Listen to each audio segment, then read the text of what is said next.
a teacher for her entire life, and she got Alzheimer's, and you couldn't hold a conversation unless you talked about teaching. As soon as you got on the subject of teaching, she was right back there.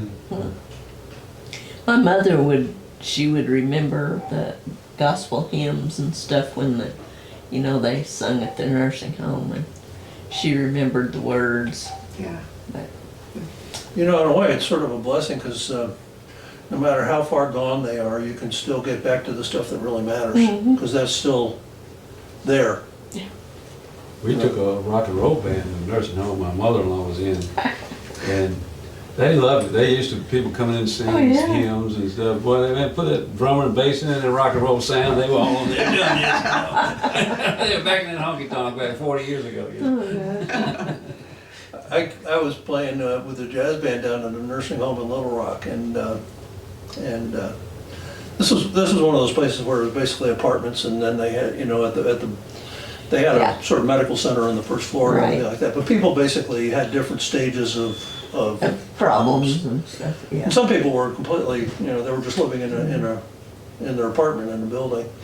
We were playing, and this lady came up, and I have a Gibson Archtop electric, and I was playing, and she came up and she said, "I like what you're doing, and I like your guitar." And I said, "Oh, do you play?" And she said, "Yeah." She said, "My sister and I used to open for Bob Wills out in L.A. Really? And we had a duet." And I said, "Oh, what kind of guitar do you have?" "I had a Gretsch." She said, "Yeah, we played." I said, "You want to play?" She said, "Oh, no. Come on, I'll try it." She played a little bit, but. I was playing one time, and a guy came up and said, I like you. What you doing there? Actually, I was giving a talk at a place, and he said, I play music too, used to. So he's a chiropractor now. I said, "Well, who'd you play for?" "So Frank Zappa." I played drums for Frank Zappa. Really? Chiropractor. Really? Yeah. And then there's a story about little Jimmy Dickens was playing in a nursing home. He noticed one lady on the front kind of looking a little distant, and during the break he went over to her and said, "Ma'am, do you know who I am?" She said, "No, if you go down to the nursing station, they'll tell you."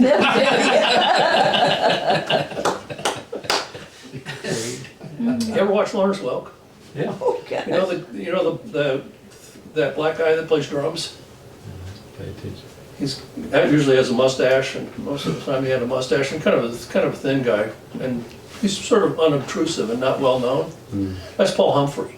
And Paul Humphrey played he played on a couple of Mothers of Invention records. He played on the Steely Dan record Asia. Yeah. Wow. He played on that.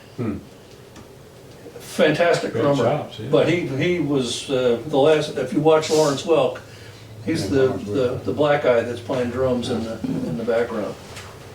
And Don Randy was talking about he had opened up a club called the Baked Potato in L.A., which is a legendary place because all the session guys would go there and play. I've been there, yeah. And you've been to the Baked Potato? Yeah.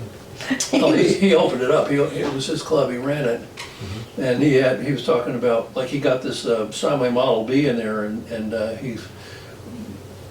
one day he's sort of sitting by the door, and people are coming in, and in walks Oscar Peterson, and he said, like, "Oh, yeah, you're here. Where's your piano?" He said, so Oscar sat down with him, and they were talking, they were watching the band play, and he said, "Come on, get up there and play." And he says, No. And he says, "See that Model B that I have up there? I got that because of you. I got that because when I've seen you play, that's what you played was a Model B. Come on, play." He said it took him 10 minutes to talk him into playing it. Yeah. So Peterson walks up there and sits down, and I'm just going to play one song and all that sort of stuff. And this woman turns around from the bar and walks over, and it's Sarah Vaughan. No. And wow. she walks up, and they start doing duets, and they just did. He said, "I never heard Oscar Peterson sing, but he can sing. He sounded like Nat Cole." And he said they sang duets for half an hour. And the band was going to come back, and he said, No, thank you. We'll watch Oscar and Sarah do it. Yeah. Move over, Oscar. Why do you follow